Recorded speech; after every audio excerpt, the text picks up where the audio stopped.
Assembly Meefam July 13 dagi Houragani loinana private school singi registration rule nauna semnaba state cabinet na ayaba pikre.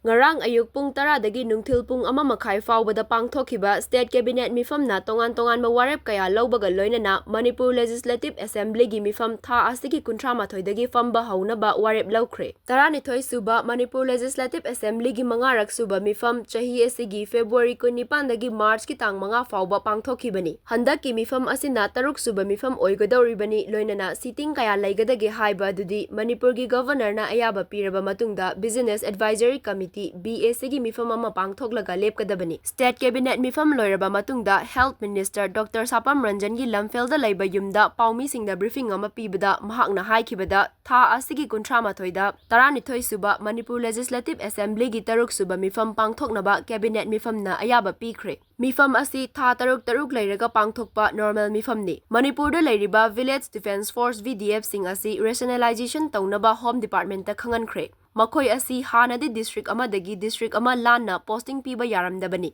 Loinana Cabinet Meefam na VDF sing transferable oinanaba ayaba pikre. Manipur Private School Registration Regulation Act Ing 2013 asi amend tawraga Manipur Private School Registration Regulation Ing 2013 gi Rule and Regulation semnabasu Cabinet na ayaba pikre. Masina private school singda chatnagadaba Rule and Regulation da ahongba khara laklagani. Manipur gi Dhanamanjari University gi Vice Chancellor haptabadagi University asida khudongchadaba kaya thengnariba asi koknabagidamak VP hapnaba ayabasu Cabinet na pikre. Vice Chancellor hapkadariba adu hanagi Rules and Regulations khara semdok semjin tawnabasu ayaba pikre. Manipur Health Services ki dental gi oina tonganba rule semduna chatnanabasu ayaba pikre. Economics and Statistics ki oina thabak lawbagi anirak thokna thorang paikhatkiba aduda irregularity leibara haina yengsinnaba committee amasu semkhre. Loinana irregularity leiramlagadi anirak pangthokhiba thorangsu chatna haloidori. Directorate of Rural Development and Panchayat Raj ki oina Assistant Officer nifugani thoi hapnaba post creation tawnabasu Cabinet na ayaba pikre. Ayush ki dispensary sanaba amadi Churachandpur Hospital gi director gi farm extension tawnabasu wareb lawkhre. Transport Department na gari number pibada masa na pamjaba number fangnabagi-damak fancy vehicle registration number via e-auction tawnabasu Cabinet na ayaba pikre. Loinana Cabinet Meefam na kanay na kibasi punna agenda nifugo humdoini hainasu Dr. Sapam Ranjan na makata na fongdoki.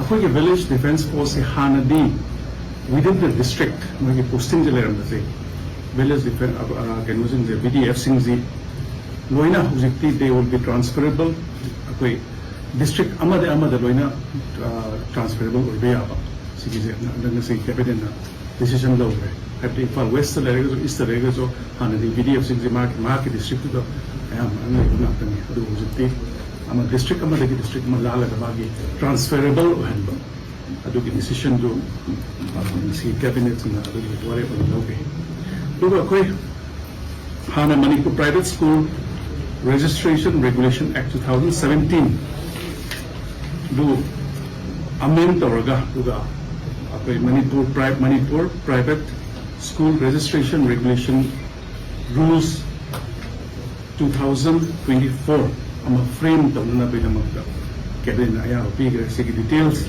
kaya may andoy na yan kuthana sa dagazo ado yung rules kaya may andoy do kaya ay bisage duga nakoy yan na pigi Monroe University do pigi reveal dana manjuri amendment of dana manjuri University Act magi Vice Chancellor lobuki Vice Chancellor si tenure kamay or ba magi removal kaya do details sama pe amendment ama tawag si cabinet ayaba bigger Manipur Health Service dental rules separate